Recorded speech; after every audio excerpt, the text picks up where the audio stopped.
HM घाटमाता news.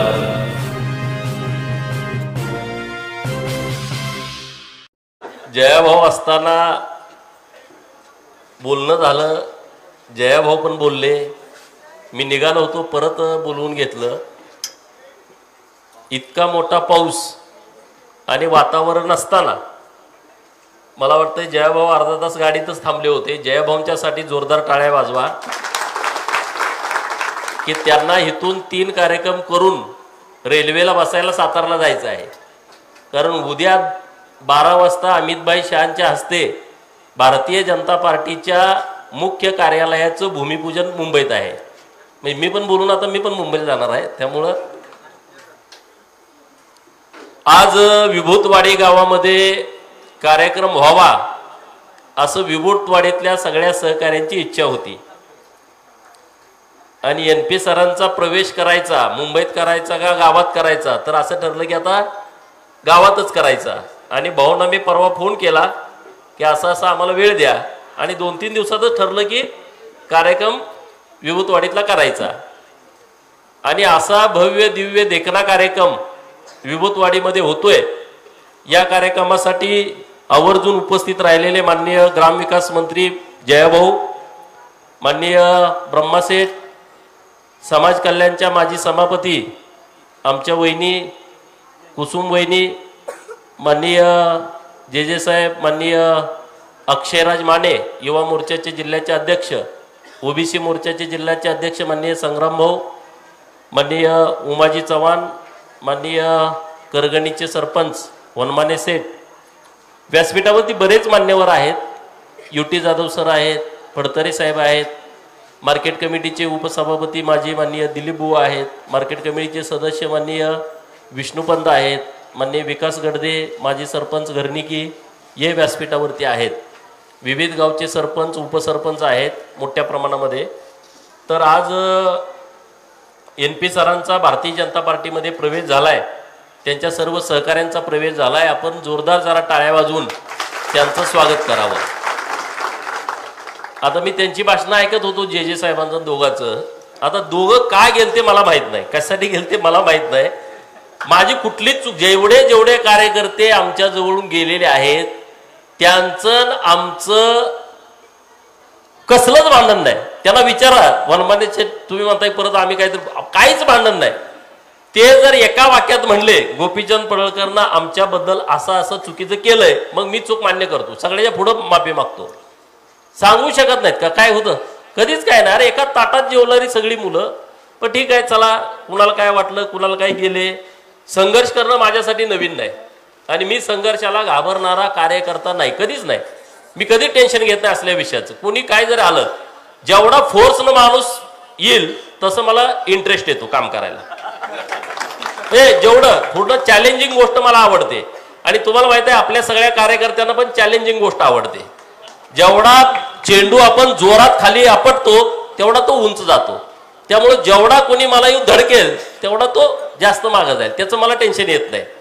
मग कोणी सत्ताधारी आहे, मग कोणी पैसेवाला आहे। अनेक मातबर पैसेवाले मी राज्यातले बघितलेत, माजलेले पैसेवाले मी बघितलेत, आणि त्यांचा माज मी जिरवलेला कार्यकर्ता आहे।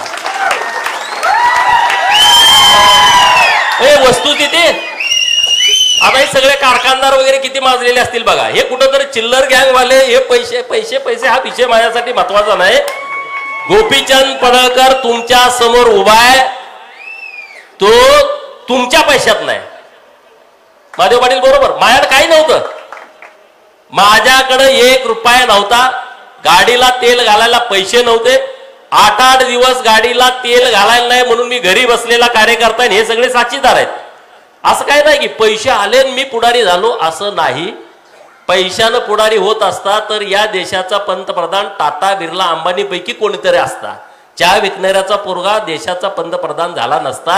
हा देश संविधानावरती चालतो, हा देश लोकांच्या मतावरती चालतो, हा भांडवलदारांच्या वरती चालणारा देश नाही। ही सगळी गोष्ट लक्षामध्ये ठेवा, असं होत नसतं। आता काय काय लोकांना वाटतं यांची गंमत बघावी, काय काय लोकांची स्टेटमेंट पण माझ्याकडे आली की आता गंमत होते। बरोबर, काही गंमत नसते, गंमत तुमची होईल, गंमत आमची होत नसते। कारण आम्ही नीतिमत्तेला धरून चालतो। तशा पद्धतीनं काम करतो. अन्याय करणं आमचा स्वभाव नाही आणि अन्याय सहन करणं हाही आमचा स्वभाव नाही. त्यामुळं जसं येईल तशा पद्धतीनं बॅटिंग करायची हा आमचा स्वभाव आहे. आणि त्यामुळं आटपाडी तालुक्यातल्या तमाम लोकांना मला सांगायचं आहे की ही निवडणूक अत्यंत महत्वाची निवडणूक आहे तालुक्याची. चक्रव्यूहामध्ये अडकवण्याचा प्रयत्न केला जातोय, परंतु त्या चक्रव्यूहातून बाहेर काढणारी सगळी मंडळी तुम्ही समोर बसलेला आहात. तुमच्या हातामध्ये ते आहे आणि तुम्ही ते करू शकता. गोपीचंदची जिरवा, बरं ठीक आहे आमची जिरली, आता काय फायदा होणार आहे तुम्हाला? जेव्हा आमची जिरल तेव्हा तुमची पण जिरल ना. इतिहास क्रांती करणाऱ्याचा लिहिला जातो, बुट उचलणाऱ्याचा इतिहास लिहिला जात नाही. म्हणजे इतिहास आहे. इतिहास कुणाचा लिहिला जातो? जो कुणी लढतो, जो कुणी क्रांती करतो. कुणातरी चपल्या उचलल्या म्हणून ते इतिहासात येत नाही. कुणातर मागं जेवणासाठी फिरलं म्हणून ते इतिहासात नोंद होत नाही. ती नोंद वेगळ्या पद्धतीने होते.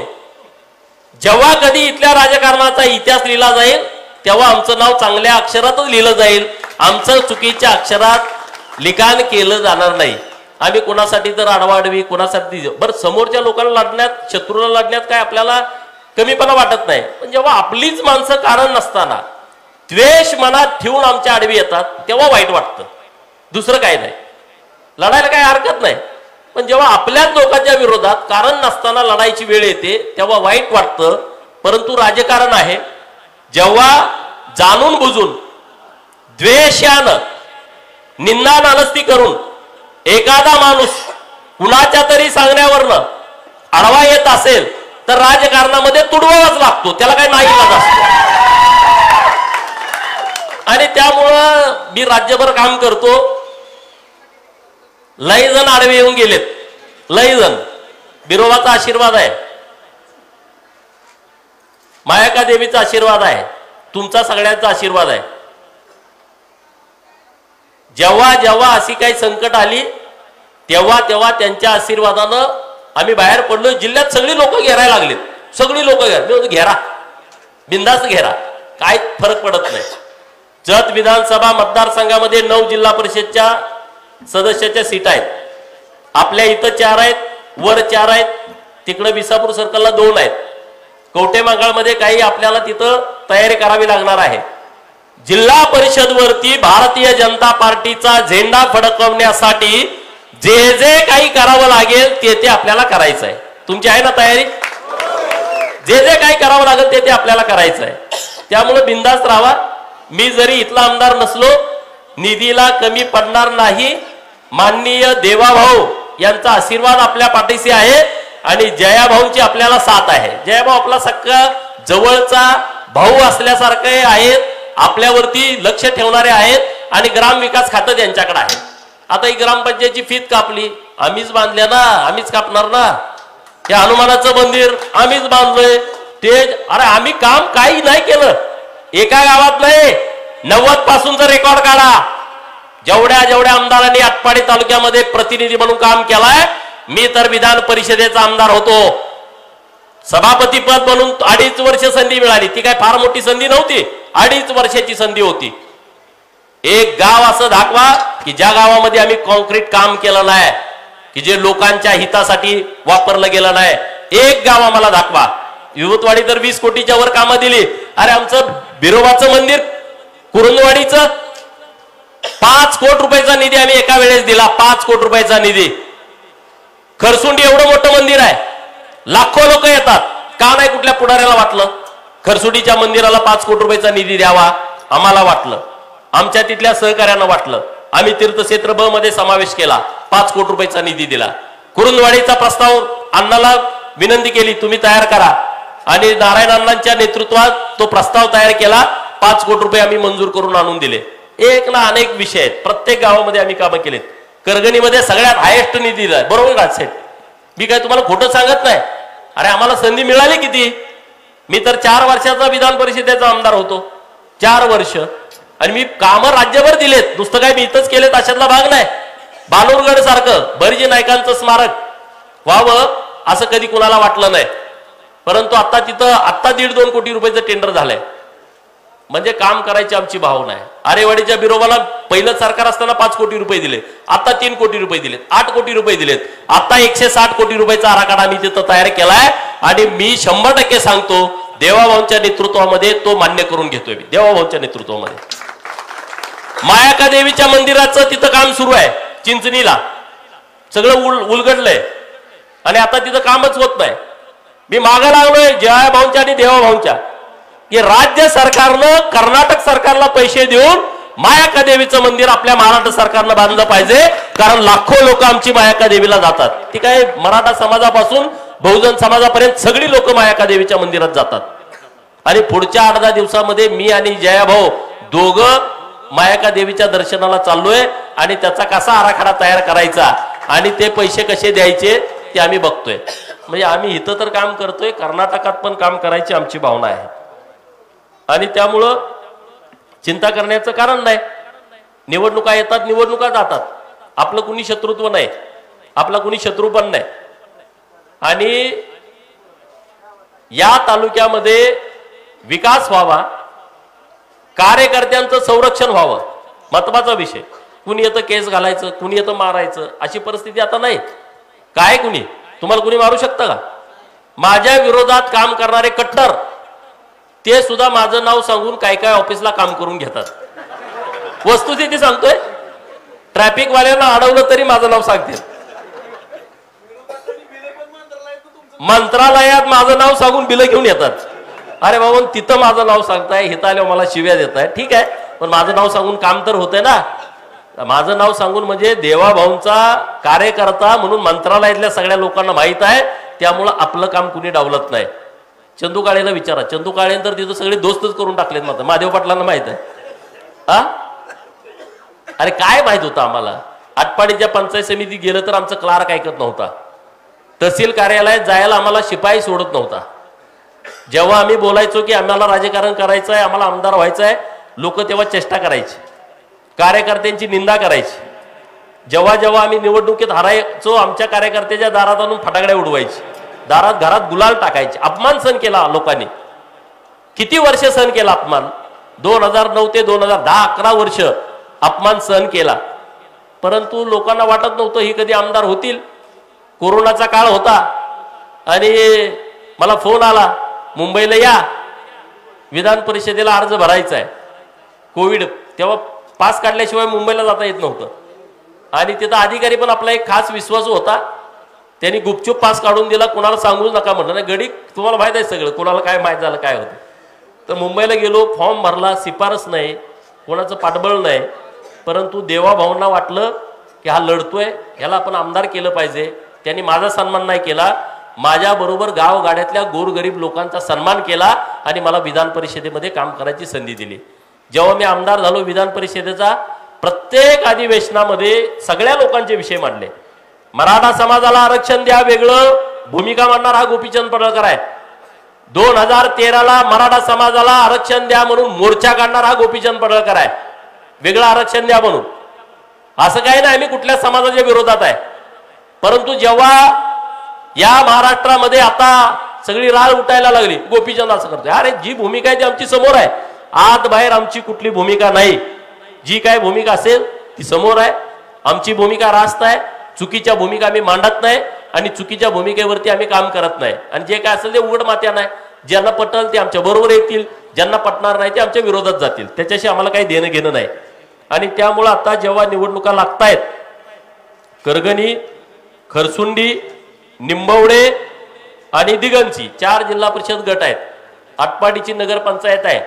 आपले भारतीय जनता पार्टीचे नेते वरिष्ठ सांगतील त्या पद्धतीनं माननीय देवाभाऊ, पालकमंत्री चंद्रकांत दादा आणि माननीय जयाभाऊ हे आपले ज्या पद्धतीनं आपल्याला सांगतील त्या पद्धतीनं आपल्याला निवडणूक लढवायची आहे.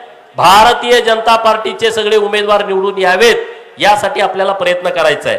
काय काय गड्यांच्या कुरबुऱ्या चालू आहेत. काल एक गडी निरोप घेऊन आला होता, माझ्या कानावरती आलं की सगळ्या भानगडी करायच्या आहे, आपण तुमचा जीव जाईल या लपड्यात माझ्या पडू नका. जेव्हा मी मागं लागतो ना त्याचं सगळं करिअर उद्ध्वस्त होऊन जातं. त्याला माणसात राहायचं तोंड राहत नाही.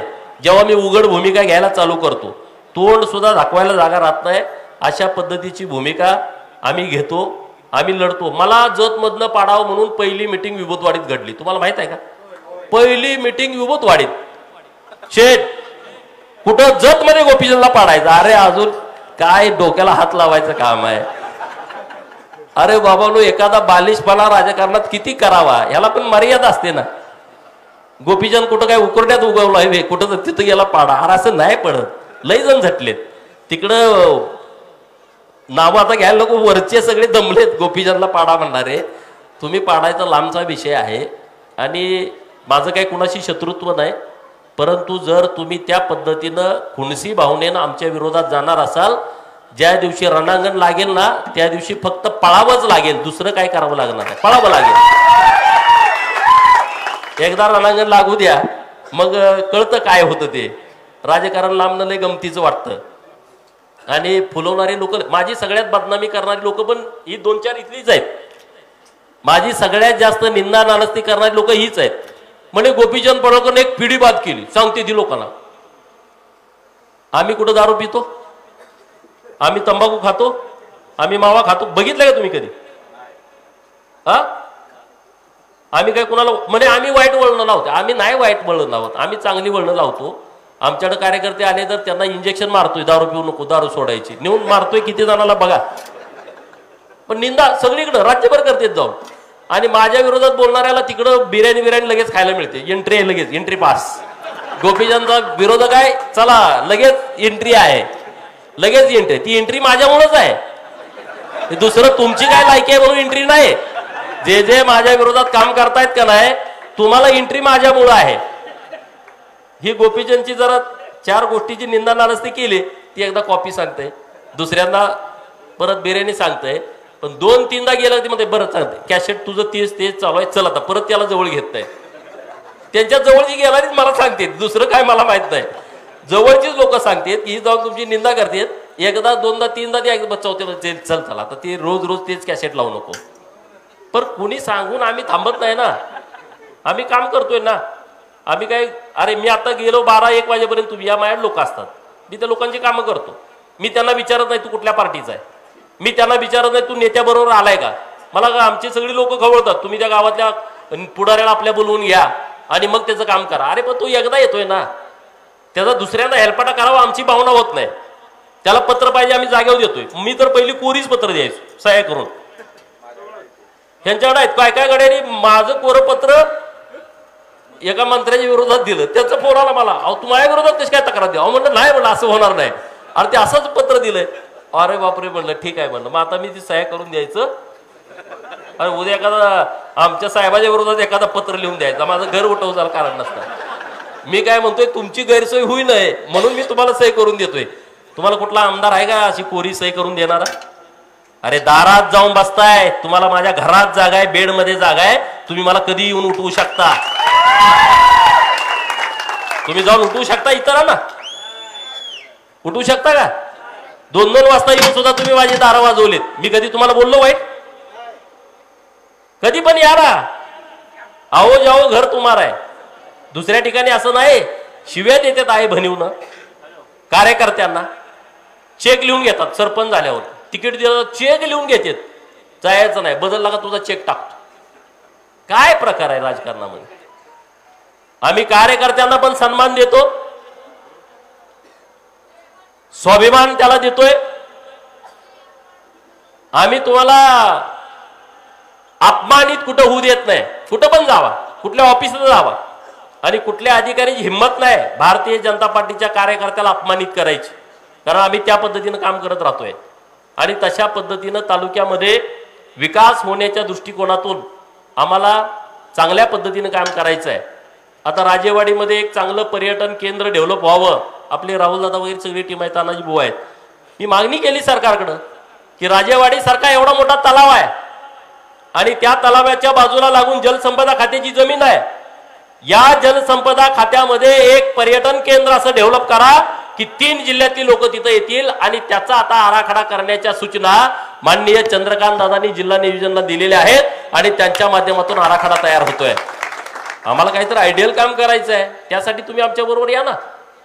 जतमध्ये मला लोकांनी आमदार केलं जतच्या, त्यांचे उपकार तर मी कधीच विसरू शकत नाही. जतमध्ये मला लोकांनी 1 महिन्यात, ती म्हणतात 1 महिन्यात ह्याला कसं काय आमदार केलाय, त्याला प्रेम लागतं लोकांचं. पार्टीनं मला तिकीट दिलं, तिथल्या लोकांनी मला निवडून दिलं आणि म्हणून जत तालुक्याचा संपूर्ण चेहरा मोहरा बदलणं ही माझी प्राथमिकता आहे, हे माझं कर्तव्य आहे, ही माझी जबाबदारी आहे आणि 5 वर्षाच्या आतमध्ये मी ते करून दाखवणार. 50 वर्षातला बॅकलॉग 5 वर्षात मी भरून काढणार, 50 वर्षाचा. दुर्दैवानं इथं आम्हाला लढायला संधी मिळाली नाही, वाईट वाटतं. खानापूर आटपाडीमध्ये आम्ही काम केलं होतं, पण निवडणूक लढवायला संधी मिळाली नाही. 19ला मी बारामतीला गेलो, 24ला मला जतला पाठवलं, संधी दिली पार्टीनं, इथं मला काम करता आलं नाही. तर आता ज्या काही लोकांची कामं आहेत ती आपल्या कार्यकर्त्यांच्या माध्यमातून आपण नक्की करूया आणि त्यामुळं तुम्ही बिनधास्त राहा, बिनधास्त राहा म्हणून झोपू नका. लोकांना समजावून सांगा हेतू काय आहे बघा. पहिला हेतू जर विकासाचा असता बिनधास्त तुम्ही जावा. हेतू गोपीचंद पडळकरच्या राजकारणाला घाला घालायचा, त्याचा आटपाडी तालुक्यात काही नाही, तो पूर्णपणे संपलाय आणि मग बोंबाबोंब राज्यभर करायची. त्यांना माहित आहे माझं काय झालं का, टीव्हीला हेडलाईन पहिली येते, गोपीचंद पडळकरचं असं झालं, गोपीचंद पडळकर तसं झालं, यासाठी सगळं चाललंय. ह्यात काही आउटपुट नाही, दुसरं काही नाही. आणि आमचं कुणी शत्रू नाही, आम्ही शत्रू मानत नाही ना. आमचे शत्रू वेगळे आहेत, वैचारिक शत्रू, आणि जे आमचे वैचारिक शत्रू आहेत त्यांच्या विरोधात आम्ही भूमिका ठामपणे मांडतोय. त्यांच्या विरोधामध्ये आम्ही परखडपणे मत व्यक्त करतोय. कालही करत होतो, आजही करतोय आणि उद्याही करतोय, करणार आम्ही उद्याही. आम्ही काही थांबणारी लोक नाही. आम्हाला आता हा मुलगा बसला इथं पुजारी, उठ रे जरा, हा एक पोरगा पुजारवाडीचा आहे. गेले 3 वर्ष या महाराष्ट्रामध्ये रोस्टर घोटाळा झालाय, एवढा मोठा घोटाळा झालाय आणि त्याच्यासाठी हा काम करतोय. तो माझ्याकडे आलाय, मी त्याच्याबरोबर गेलो नाही असं त्याला एकदा विचारा. रात्र रात्र मी बसलोय त्यांच्या टीम बरोबर, रात्र रात्र विषय समजून घेण्यासाठी. आणि मी आता तुला शब्द देतो, या हिवाळी अधिवेशनामध्ये रोस्टरसाठी मी स्वतः विधान भवनाच्या पायरीवरती उपोषणाला बसणार आहे. विधान भवनाच्या पायरीवरती. हा एका समाजाचा विषय नाही, अनेक समाजाचा हा रोस्टर घोटाळा आहे. हा पोरगा साधा दिसतोय, पण हा जिथं जाईल तिथं हा प्रयत्न करतो. संदीप पंचे म्हणून त्यांचे लीडर आहेत, त्यांच्यासोबत तो काम करतो. आम्ही हे काम करतो लोकांच्यासाठी, प्रत्येक विषयामध्ये आम्ही काम केलंय. म्हणजे यांच्यावर लोक नाराज आहेत, हाय का कोण आता मला माहित नाहीत, अफवा. त्यांच्यावर आता लय नाराज लोक आहेत. काय आम्ही काय घर काढली कोणाची, आम्ही काय कोणावर अन्याय केला, काय आम्ही केलंय, पण लय मोठं नाराज आहे, ते असं आहे, ते तसं आहे, सगळे अफवा. ठीक आहे, जे काय असेल ते असेल. आम्ही भारतीय जनता पार्टीच्या माध्यमातून तालुक्यामध्ये काम करण्याचा प्रयत्न करतोय आणि तो आम्ही नक्की करू. अजून बऱ्याच गोष्टी घडणार आहेत, टेन्शन घेऊ नका तुम्ही. आम्ही काय एवढे काय कच्चे नाही, आम्ही पण तयार झालोय ना. गेले 20 वर्ष आम्ही दुसरा धंदा काय केलाय, आम्ही हेच काम केलंय ना. त्यामुळे चिंता करू नका. गुळेवाडीकरांचं विठोबाचं मंदिराचं काम मी आता मुंबईला चाललोय, 2-3 दिवसांना आलो का चालू करू, भूमिपूजन करू, ते काम सुरू करू. त्याचं आता टेन्शन तुम्ही घेऊ नका. बाकीची काय राहिलेली कामं आहेत ते कामं आपण मार्गी लावू. टेंबूचं आता तुम्हाला पाण्याची व्यवस्था होतीये, पण ते काय कुठल्या ग्रामपंचायतीच्या निवडणुकीमुळे दिलेलं नाही, नाहीतर अफवा लय उठवतात. देवाभाऊ आले म्हणून हे सगळं पाणी येतंय. टेंबूचं असेल, मैशाळचं असेल, सगळी कामं ही देवाभाऊंच्या नेतृत्वामध्ये होत आहेत. आम्ही तिथंपर्यंत पोहोचवणं, आम्ही भूमिका मांडणं ही करतोय. परंतु देवाभाऊ नसते तर हे कामं झाली नसती. त्याला बुद्धिमान, ताकदवान, प्रामाणिक नेत्याची आवश्यकता होती महाराष्ट्राला. ती देवाभाऊंच्या रूपानं मिळालेली आहे आणि त्यामुळे आपल्या दुष्काळी तालुक्यातला दुष्काळ पूर्णपणे हटवणं हे सरकारची प्राथमिकता आहे. आणि याचं सगळं श्रेय फक्त आणि फक्त एका माणसाला जातं. त्या माणसाचं नाव देवेंद्र फडणवीस साहेब आहे. एका माणसाला.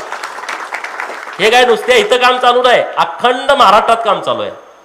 मराठवाडा वॉटर ग्रीड सारखी योजना, समुद्रात वाहून जाणारं पाणी उचलायची संकल्पना, समुद्रात जाणारं पाणी उचलून परत मराठवाड्याला द्यायचं आहे. विदर्भात नदी जोड प्रकल्प, ही नदी त्या नदीला जोडायची, इकडं पूर आला त्या नदीकडे वळवायचं. मी इथलं रानातलं सांगत नाही, ह्या पाटातलं पाणी त्या पाटात, नदी जोड. हे कुठल्या येड्या गाबाळ्याचं काम नसतं. त्याला जातीचा माणूस लागतो आणि म्हणून ते देवभाऊ आहेत आणि त्यांच्या माध्यमातून हे सगळं सुरू आहे.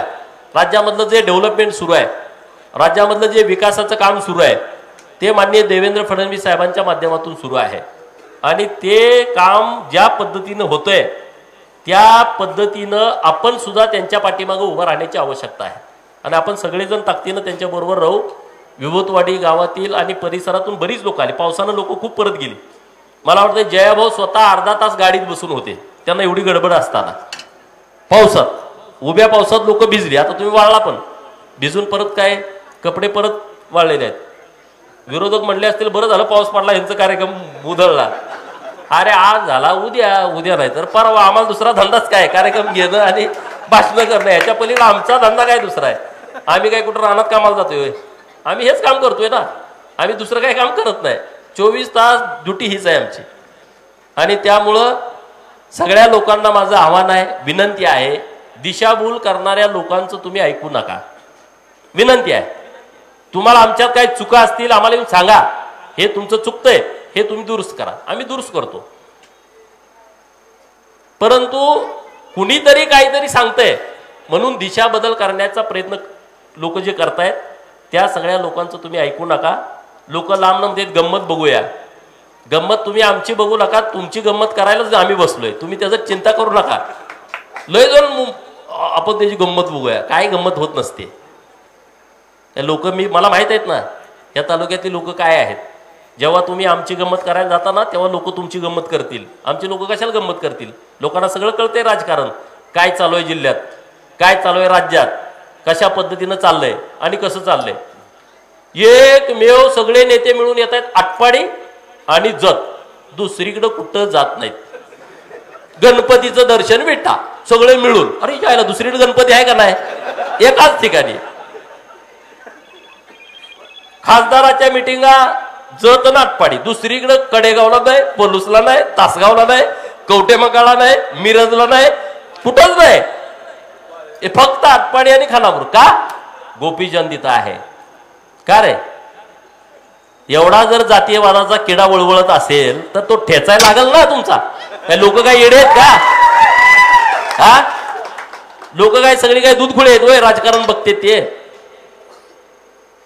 गरीब मराठा समाजाच्या पोराला पुढे येऊ द्यायचं नाही तुम्हीच. बहुजनाचा आला त्याला ठेचून काढायचा. आम्ही ठेचून घेत नाही म्हणून यांचा राग प्रचंड आहे. एकदा एसपी ऑफिसला कार्यक्रम होता, एसपी ऑफिसच्या उद्घाटनाचा. माननीय देवाभाऊ त्या कार्यक्रमाला आले. तिथं जयंतराव, विश्वजित, विशाल पाटील खासदार, इथले आमदार, आणखी 1-2-3 आमदार सगळे होते. मी आलो. मी कायला बघतोय तुम्हाला माहित आहे. मला विश्वजित कदम आणि विशाल दादा म्हणले काय चाललंय कसं चाललंय, हातात हात दिला, माझ्याशी बोलले. मी पुढे गेलो. जयंत पाटील सर त्याच्याबरोबर कशाला बोलताय. त्यातल्याच एकानं मला सांगितलं अरे ती बारक्या पोरासारखं शाळेमध्ये त्याच्यासोबत कशाला बोलताय. अरे मी कुणाशीच बोलत नाही ना, मला काय पडलंय कोण बोलला नाही बोलला, मला काय करायचंय. पण तुम्ही कुठल्या लेवलला चाललाय. त्याला एकटा पाडा म्हणे. एकटा पाडा. अरे मी एकटाच आहे. सिंह एकटाच असतो. सिंह एकटाच असतो ना, तो काय कळपात येतो का. आणि मी काय तुम्हाला लढायला एकदम खुल्लाय, खुल्लाय. राजकारणामध्ये जय पराजय होत असतात. एका विजयानं कुणी सिकंदर होत नाही आणि एखाद्या पराभवानं कुणी संपत नसतो. ही राजकारणाची आमची पद्धत आहे. मी तर किती वेळा पडलोय, लोकांना वाटतच नव्हतं कधी निवडून येईल का नाही. त्यातनं मी आलो ना, लोकांनी स्वीकारलं ना. आणि जेव्हा जेव्हा आमचा पराजय झालाय तेव्हा तेव्हा आम्ही कामात आहे, लोकात आहे. आम्ही काय असंच हे नाही झालं. आणि त्यामुळं कुणी काय बोलावं आमच्याविषयी, कुणी काय भावना व्यक्त कराव्या, हा ज्याचा त्याचा प्रश्न आहे. आमची भावना तुमच्याशी प्रामाणिक आहे. तुम्ही आमच्या पाठीशी आहात याचा मला ठाम 100% विश्वास आहे. 100% विश्वास आहे. आणि त्यामुळं कुठल्याही पैशाच्या राजकारणाला कुणीही बळी पडणार नाही. कुणीही बळी पडणार नाही हे आम्हाला माहीत आहे. आणि त्यामुळं इथून पुढं तुम्ही सगळेजण ताकदीनं आपल्या या 4 जिल्हा परिषद गटामध्ये भाजपचा कमळ हा आपला उमेदवार आहे असं समजून कामाला लागा. उमेदवार उद्या कोण पार्टी ठरवेल, कुणाला द्यायचं पार्टी ठरवेल, तो पार्टीचा विषय आहे, तो आपला विषय नाही. परंतु कमळ चिन्ह हा आपला उमेदवार आहे असं समजून आटपाडी तालुक्यातल्या खानापूर तालुक्यातल्या सर्व आपल्या भारतीय जनता पार्टीच्या कार्यकर्त्यांनी कामाला लागावं। आपले नेते त्याबद्दल सूचना देतील, जशा पद्धतीनं सूचना आपल्याला येतील तशा पद्धतीनं आपण सगळेजण पुढे जाऊ। त्यामुळे चिंता करण्याची आवश्यकता नाही। कोणाला काय वाटल ते त्यांच्या पद्धतीने राहू द्या, पण विभूतवाडी गावातल्या आणि गुळेवाडी गावातल्या लोकांना हात जोडून माझं सांगणं आहे, हात जोडून विकास आम्ही केलाय, तुम्ही आमच्या सोबत या। या गावात 5-7 वर्षापूर्वीची परिस्थिती आणि आताची परिस्थिती, हे जे डेव्हलपमेंट झालेलं आहे, सभापती इथं बसलेले आहेत आपल्या कुसुम वहिनी, नाना मोठे चेअरमन इथं बसलेले आहेत, त्यांनी त्यांच्या कार्यकाळात काही निधी या गावात आणलेला आहे, तालुक्यात पण त्यांनी निधी दिलेला आहे। हे सोडून जो विकास 90 पासून होणं अपेक्षित होतं तो विकास झालेला नाही आणि त्यामुळे इथल्या सगळ्या लोकांनी आमच्या सोबत पहिल्यापासून तुम्ही आहात तर तुम्ही आमच्या सोबत राहा। आम्हाला तुमच्या आशीर्वादाची आवश्यकता आहे, तुमच्या पाठिंब्याची पाठबळाची आवश्यकता आहे। तालुक्यातील लोक तर राहतील, त्याबद्दल काही चिंता करण्याची आवश्यकता नाही। आम्ही लोकांशी बोलू, भेटू, चर्चा करू। मला वेळ मिळेल कमी मिळेल पण लोकांच्यात आम्ही सगळी येतोय, काय अडचण नाही। रात्रंदिवस मेहनत घ्यायची आमची तयारी आहे, पण सगळ्याला फोन करणं शक्य नाही। पुढचं गडी रिकामे ते सगळ्याला फोन करते ती, तुम्हाला आम्हाला फोनच आला नाही, फोनची वाट बघू नका, फोनची वाट बघू नका। लढाईला जाताना निमंत्रणाची गरज नसते। एकदा जेव्हा लढाई विचाराची लढाई आपल्याला लढाईला जावं लागतं तेव्हा मला निमंत्रण आलं नाही, मला फोन आला नाही, मला सांगावं आला नाही, हे आपल्या सगळ्यांचं काम आहे असं समजून आपण लढाईला सगळ्यांनी तयार राहावं एवढं या निमित्तानं बोलतो। NP सर, तुमचा प्रवेश खूप चांगल्या पद्धतीनं, पावसाचं तुम्हाला आशीर्वाद, शुभ आशीर्वाद। जयभाऊ सारखा एकदम मातबर खमक्या नेता तुमच्या प्रवेशाच्या कार्यक्रमाला उपस्थित, आणि एवढी सगळी जनता, इतका पाऊस पडलेला असताना सुद्धा मी तिथं बघितलं त्या तव्यात पाणी होतं, भाकरी तशाच होत्या। मी जेव्हा शाळेचं उद्घाटन करायला गेलो तर त्या तव्यात भाकरी टाकलेल्या होत्या आणि त्यात पाणी होतं, भरला होता तवागच। आता म्हणलं सगळं वातावरण, ते आचार्यानं म्हणलं झाकण व्यवस्थित ठेवा नाही तर सगळी चव बदलून जायची। परत NPच्या नावाने सगळी लोक ओरडायचे। आणि गावातली सगळी टीम आमची, सुका खताळ असेल, सुखदेव पाटील असेल, बाकी सगळी चंद्रकांत पाहुणे असतील, ML खर्जे असतील, कुळेवाडीची सगळी टीम असेल, PP जानकर साहेब आहेत, बिरा मोठी साहेब आहेत, सगळे म्हणजे नाव आता परत म्हणणार आमचं नाव काही घेतलं असं म्हणू नका, पण सगळी मंडळी, नाना खर्जे आता आमचे एकदम मेन कॅप्टन आहेत, नाना मोठे साहेब चेअरमन, त्यामुळे सगळी टीम आमची एकदम जोरात काम करते। तर अशाच पद्धतीनं आपण सगळेजण काम करूया। टोकाचं राजकारण करण्याची आपल्याला आवश्यकता नाही। कोणाला कोणी विरोधात बोललं म्हणून आपण त्यांच्या विरोधात बोलावं असं अजिबात नाही। टोकाची भूमिका आपल्याला घेण्याची गरज नाही, पण मुद्दाम होऊन जर परत परत कोणी खोड्या काढत असेल तर मग त्यांना आम्हाला विनंती करून सांगायचं आहे, मग परत आम्ही पण काही संत लोक नाही, आम्ही पण त्याच पद्धतीची लोक आहोत। तर तशा पद्धतीनं आम्हाला तुम्हाला कारण नसताना आम्हाला तुम्हाला उत्तर द्यावं लागेल। तर एवढंच या निमित्तानं बोलतो। ब्रह्माशेठच्या माध्यमातून सभापती असताना जे काम झाले तालुक्यात, ते हायेस्ट 120 कोटी रुपयाचं निधीचं वाटप सभापती असताना झालं 2.5 वर्षामध्ये, 120 कोटी। मी आमदार आहे, मला 5 कोटीचा निधी असतो, मग किती आमदारांचा निधी समाज कल्याण खात्याला असतोय तुम्ही विचार करा। 120/5 करा, 20 100 आणि वरचं 24 आमदाराचा निधी त्यांनी 2.5 वर्षात वाटलाय, आणि तो कुणाचाही चहा न घेता वाटलाय, याचा आम्हाला समाधान आहे। चहा न घेता, कुठल्याही गावचा सरपंच असला ते मग आम्हाला निधी दिलाय, नाहीतर तुम्हाला माहित आहे निधी वाटप करायचं काम कसं असतं, त्यात मी बोलत नाही उघड।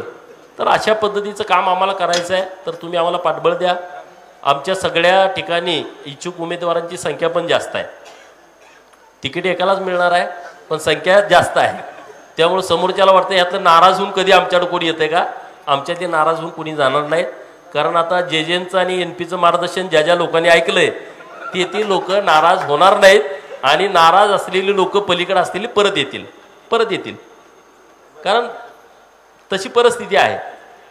काय आता परवा एक आमचे जुने मित्र भेटले, ते म्हणले आमचं गोपीशेठचं काय, माझं काय नाही, मग तुमचं आहे कोणाबरोबर, ते ब्रह्माशेठचं नाव पुढे करते। ब्रह्माशेठ, अरे ब्रह्माशेठचं जाऊ द्या ना, मी तुम्हाला काय बोललोय का, या ना तुम्ही सोबत, चला करा। अरे इकडे संधी आहे ना आपल्याकडं, तिकडं काय आहे, तिकडं उभा राहून काय परत आणि परत तेच तेच करण्यापेक्षा इकडे येऊन आपण करू ना. त्यामुळे ज्यांना ज्यांना कुणाला तिकडं आहेत आणि त्यांना इकडे यायची इच्छा आहे त्यांना मी खुली ऑफर करतोय, तुम्ही बिनधास्त या.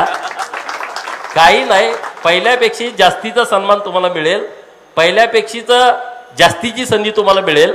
आणि आम्हाला काही इंटरेस्ट नाही आम्हीच झालं पाहिजे आम्हीच केलं पाहिजे असं काही नाही. लोक म्हणते घराणेशाही चालवायला लागलेत, लोक टीका करतात. मी बघतोय, मी घराणेशाहीच्या मांडतोय. अरे तुम्ही परत म्हणता यांची लायकी पण नाही. दोन्ही बाजूला बोलताय, एका बाजूला बोलताय घरातली उभा करताय, दुसऱ्या बाजू ह्यांची लायकी नाही निवडून येऊ शकत. मग निवडून यायला आम्हाला उभा राहावं लागतंय ना, मग पर्याय काय आहे? दोन्हीपैकी एकतर काहीतरी करावं लागेल ना.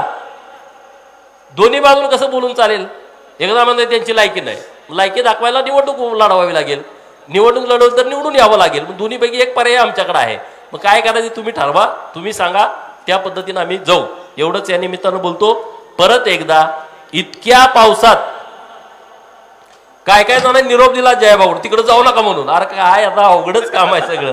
मला जयभाऊ गाडीत बोलले, त्या लग्नात कोणतरी येडं येऊन सांगत होतं तिकडे जाऊ नका, युवतवाडीला निरोप आलाय. अरे ती काय नेते आहेत, भाजपचे मंत्री आहेत, येडापणा करायचं किती, ह्याला पण एक मर्यादा असते. काय सगळीच बालिश असतात काय? सगळीच बावलट असतात का? तुम्हाला मी सांगितलं कानात आता. अरे काय राजकारण चाललंय? असं नसतं राजकारण ना, असं होत नसतं. आता लई जास्त बोलत नाही मी या विषयावरती, पण तुम्हाला म्हणलं, मी पण म्हटलं याला डोक्याला हात लावला. ते कानात येऊन सांगत होतं तिथं आता लागणार, मी पण तिथंच आहे. आणि तिथं जयभाऊ साहेब तिकडं जाऊ नका विभूतवाडीला, तिथं काही 5 लोक नाहीत. आणि अरे काय आता बोलायचं. आणि NP सर मध्ये पहिल्यांदा मंत्री गावात आलेत विभूतवाडीमध्ये. हा, तरी असं होत राहतंय. तर आपण सगळेजण काम करू, चांगल्या पद्धतीनं काम करू. तुम्हाला माझी नम्रतेची विनंती आहे की तुम्ही सगळेजण एक दिलानं एक जीवानं, विरोधकाला आपण कमी समजायचं कारण नाही. आपण पूर्ण ताकदीनं पूर्ण क्षमतेनं आपल्याला ह्या राजकारणामध्ये पुढं जायचं आहे. आणि त्यासाठी तुम्ही सगळ्यांनी मला साथ द्या, एवढीच कळकळीची विनंती तुम्हाला मला करायची आहे. तुम्ही माझा सन्मान वाढवला, माझा सन्मान मुंबईत वाढेल. जेव्हा मी इथून मुंबईला जाईल देवाभाऊंच्याकडे, तर सन्मान तुमच्या हातात आहे. डिमोशन करायचं का प्रमोशन करायचं हे तुमच्या हातामध्ये आहे. जजच्या लोकांनी मला इतका सन्मान केला, मी आता ताट मानेन कुठेही फिरतोय ना. आता मागं मी बोलव, ही मागच्या दरवाज्यात आलाय असून तशी बोलायची. आता बोलतेत का? आता हे आला कसा? अरे यायला मागं म्हणायचे मागच्या दारात आलाय, ह्याला नुसता बोलायला ठेवलाय. आता लोकांनी निवडून दिलं, ह्यो आला कसा? 15 दिवसात कसा काय आमदार झाला, महिन्यात कसा काय झाला, आणि ह्यो आलाच कसा? आणि मग आणि मग कोर्टात माझ्या विरोधात पिटिशन दाखलंय. कुलाळवाडी नावाचं गाव आहे जत तालुक्यामध्ये, फक्त 11 मतं विरोधात आहेत 1100 पैकी. किती? म्हणजे माझ्या अंगाचं कातडं काढून जरी त्या गावातल्या प्रत्येक माणसाला घातलं तर उपकार फिटतील का सांगा? फक्त 11 मतं विरोधात 1100 पैकी. असंच गुळेवाडीत झालं एकदा 2009ला, फक्त 1 मत गेलं विरोधात. ते पण आमच्या भावकीतलंच एक जणांचं गेलं, ते पण चुकून गेलं. शेंडगेवाडीमध्ये 0 मतं विरोधात. किती? 0 मतं. आता ती शेंडगेवाडीची ग्रामपंचायत होत्या, एका गाड्यानं आज फोन केलता. राजकारण कसं गंमतशीर आहे. शेंडगेवाडीचं कधी होते? अरे ते होतंय की आता ती तुझ्या नव्हते काय? म्हणजे निवडणूक जवळ आल्यानंतर किती खाली जावं. मी 4 दिवसातनं तिथे एकदा जातोय. तिकडे महाबळेश्वरला एक धनगरवाडी आहे, 2 प्रस्ताव मी त्याचा पाठपुरावा करतोय महाबळेश्वरला. तुम्ही महाबळेश्वरला जाता ना, वर तिथं एक धनगरवाडी आहे, आणि ती आहे जावळी तालुक्यात. 40 किलोमीटर फिरून तिथं गावात यायला लागते त्यांना. म्हणजे ती वर डोंगरावर आहे, गाव खाली आहे, गाव वरनं दिसतंय पण जायला 40 किलोमीटर लागते. आणि तिकडे राम शिंदे साहेबांचे कोलेवाडी गाव आहे, मग त्याचे प्रस्ताव आहेत, त्याचा पाठपुरावा करतोय. तिकडून फोन करून घ्यायचं, माहिती सांगायची आम्ही केलं. असं होतं काम सांगा. मग हे प्रयोग असे अनेक सुरू आहेत. तर त्या सगळ्या प्रयोगाला तुम्ही बाजूला ठेवून आपण सगळ्यांनी ताकदीनं बरोबर यावं, असे एक मला तुम्हाला कळकळीची विनंती करायची आहे. आणि 100% भाजपचा झेंडा आपल्या जिल्हा परिषदवरती फडकणार आहे, आपल्या पंचायत समितीवर पण फडकणार आहे. किती पण काही होऊ द्या. पैसेवाल्यांना वाटतं की बाबा सगळे पैसेवाले बाबा आम्ही काहीतरी करू, आम्ही काहीतरी करू. पैशावर असं होत नसतं. पैशावर जर निवडणुका होत असत्या मागच्या वेळेस भाजपच्या 4 सीटा आल्या नसत्या, तेव्हा काय पैसे होते काय, कोणाकडे काय होतं. लोकमतावरती आपल्याबरोबर येत आहेत आणि त्यामुळं आपण सगळेजण सर्व शक्तीनिशी आपल्याला बरोबर जायचं आहे. एवढंच या निमित्तानं बोलतो. पुढच्या 8-10 दिवसामध्ये राज्याचे मुख्यमंत्री महोदयांना घेऊन जयाभाऊ आणि मी, आता आमचं गाडीत ठरलं, उद्या आता आम्ही तारीख नक्की करतोय, माननीय देवेंद्र फडणवीस साहेबांच्या सत्काराचा कार्यक्रम नवी मुंबईमध्ये आपल्याला घ्यायचा आहे आणि तो एकदम मोठ्या प्रमाणात घ्यायचा आहे. सगळी मुंबईतली आपण लोक गोळा करू, कारण देवाभाऊने इतकं दिलंय आपल्यासाठी, दुष्काळी तालुक्यासाठी इतकं दिलंय, तर त्यांचा सन्मान आपल्याला मुंबईत करायचा आहे आणि त्याचा कार्यक्रम आपण मुंबईमध्ये उद्या मी जयाभाऊंच्या सोबत बसून साहेबांशी चर्चा करून आम्ही वेळ घेतो. मुंबईत मधल्या सगळ्या कार्यकर्त्यांना एकत्रित घेऊन एका संध्याकाळी तिथं 10-20 हजार लोक गोळा करून आपण देवेंद्र फडणवीस साहेबांच्या सत्काराचा कार्यक्रम दुष्काळी तालुक्यातल्या लोकांच्या वतीनं आपल्याला तिथं घ्यायचा आहे आणि तो कार्यक्रम आपण मुंबईमध्ये घेऊ. त्यामुळं कुणी किती पण बोळं फिरू द्या, किती गल्लीत जाऊ द्या, आपण एकदा सभेतनं तिथं सांगून टाकू सगळ्या लोकांना. त्यामुळे काही चिंता करू नका. एवढंच या निमित्तानं बोलतो. भारतीय वकील साहेब तिकडे बसलेले आहेत सगळी. आता पावसानं गोंधळ झाला, नाहीतर तुम्ही नाराज होऊ नका, म्हणणार अरे कसं काय झालं. आता सगळी दिसायला लागलीत. त्यामुळं सर्वांचं मनपूर्वक हार्दिक स्वागत करतो आणि स्नेहभोजनाचं सगळ्यांनी आनंद घेऊन जावं, हळू जावं, एवढी तुम्हाला सगळ्याला कळकळीची विनंती करतो. आपल्या आटपाडी नगरपंचायत हद्दीतले सगळे नेते मंडळी आपले इथं आलेले आहेत आणि तिथंही आपल्याला पूर्ण व्यवस्थितपणे चांगल्या पद्धतीनं आपल्याला तिथंही काम करायचं आहे आणि पार्टीचा जो उमेदवार येईल, पार्टी जो देईल त्याच्याबरोबर आपल्याला काम करायचं आहे.